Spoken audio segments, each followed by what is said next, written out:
BTR हालामनि रोजा रोजा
नाय जागोन आय अनसाय बिथांखिनि गेजेरजों बे समाव खैफोद गोनां आइजोफोरनि थाखाय जाय बिथांमोना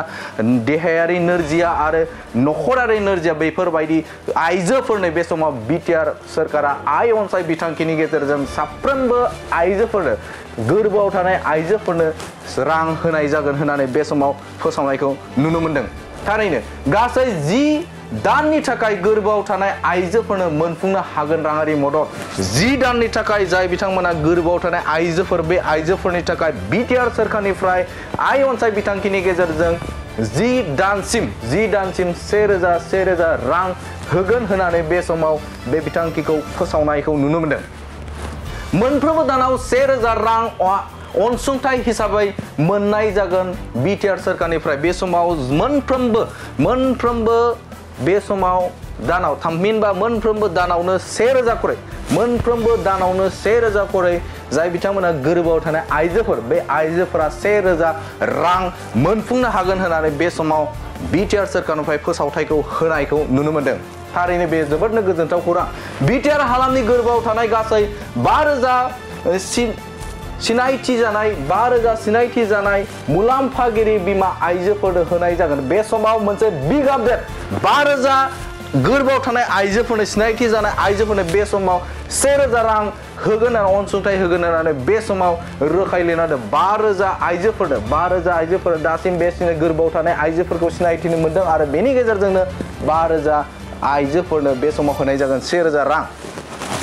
बिटिआर सरकारनि आय अनसाय बिथांखिनि गेजेरजों राङारि अनसुंथाइखौ होनाय जागोन आरो बियो बिटिआर सरकारनि जे फोसावजानाय आय अनसाय बिथांखि बे आय अनसाय बिथांखिनि गेजेरजों बे समाव फोसावनाय जागोन होननानै बे समाव बुंथिदों। थारैनो बियो जोबोदनो गोजोनथाव बिटिआर हालामनि थाखाय। बिटिआर हालामनि साफ्रोमबो आइजोफोरनि थाखाय गोरबोआव थानाय आइजोफोरनि थाखाय बेयो जोबोदनो थुलुंगाथाव आरो बाख्नायजाथाव हाबाफारि। गासै 10 दानसिम मोनफ्रोमबो दानावनो मोनफुंनो हागोन 1000 रां। 10 दानसिम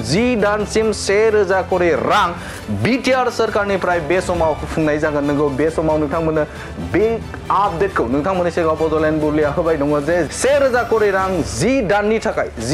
थाखाय बे समाव नंगौ बिटिआर सरकारनिफ्राय बे आय अनसाय बिथांखिनि गेजेरजों साफ्रोमबो जे नोगोरारि थामहिनबा बे समाव जे गोरबोआव थानाय आइजोफोर बे आइजोफोरा दानफायाव 1000 रां मोनगोन आरो बेखौ 10 दाननि थाखाय देहायारि नोरजिया आरो नखरारि जे नोरजिया जानाय जे आइजोफोर बे आइजोफोरनि थाखाय देहायारि फोसाबथायनि थाखाय बे समाव 1000 रां होनाय जागोन होननानै बे समाव बिटिआर सरकारनिफ्राय फोसावथायखौ होदों। थारैनो बियो आय अनसाय बिथांखि बे बिथांखिनि गेजेरजों बे बिटिआर सरकारा बेफोरबायदि अनसुंथाइ होनाया मुलाम्फागिरिफोरनि थाखाय साबजाथाव जागोनखौ मिजिंथिनो हायो। लोगोसेनो बिटिआर सरकारनिफ्राय बेखौबो फोरमायदों थामहिनबा बिथांमोना फोसावदों जे दासिम 5000 जे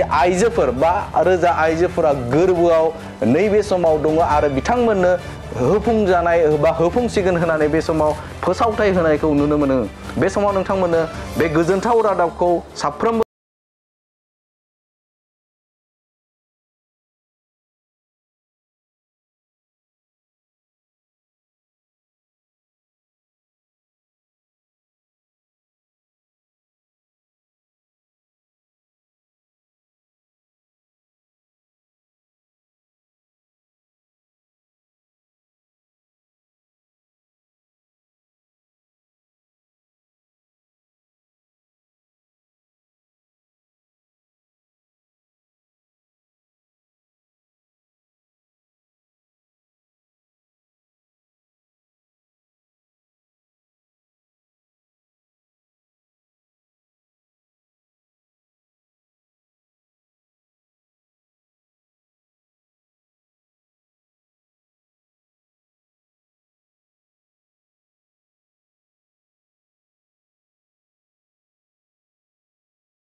বিশেষ বিজ্ঞাপন বাজাজ বাইক ক্ৰয় কৰিব বিচৰা ইচ্ছুক গ্ৰাহকসকলৰ বাবে এটা ভাল খবৰ কোকৰাঝাৰ চহৰত থকা ডাউহাৰু অটো এজেন্সিয়ে festival loan and exchange offer দি আছে গ্ৰাহকসকলে আগতীয়াকৈ কম পৰিমাণৰ টকা দি নিজৰ পছন্দৰ দুচকীয়া বাহন ক্ৰয় কৰিব পাৰিব বাজাজ কোম্পানীৰ সকলো ধৰণৰ মডেল পোৱা যাব Pulsar city Platina avenger Dominar আৰু নতুনকৈ লঞ্চ হোৱা বাজাজ মডেলৰ পালসাৰ N150 খনো পোৱা যাব ডাউহাৰু অটো এজেন্সিয়ে গ্ৰাহকসকলৰ বাবে RC ইন্স্যুৰেন্স আদিকে সাঙুৰি 9,999 নিম্নতম পৰিমাণৰ টকা দি দুচকীয়া বাহন ল'ব পাৰিব কোকৰাঝাৰ চহৰত থকা ডাউহাৰু অটো এজেন্সিৰ লগত শোৰুম কাৰিগাঁও ফেষ্টিভ আউটলেট আৰু দতমা ফেষ্টিভ আউটলেট আৰু ভটগাঁও ফেষ্টিভ আউটলেট ব্ৰাঞ্চ শোৰুমত আহি আপোনাৰ পছন্দৰ বাজাজ বাইক ল'ব পাৰিব ডাউহাৰু অটো এজেন্সি শোৰুমে ভাল অফাৰ গ্ৰাহকসকলৰ বাবে আনিছে তাৰে ভিতৰত 5 লিটাৰ পেট্ৰল ফ্ৰী দুটা হেলমেট ফ্ৰী এচিয়ৰ্ড গিফ্ট প্ৰদান কৰা হ'ব আৰু এক্সচেঞ্জ সুবিধাও এভেইলেবল আছে অধিক জানিবৰ বাবে 6000399187 আৰু 8822018193 ত যোগাযোগ কৰক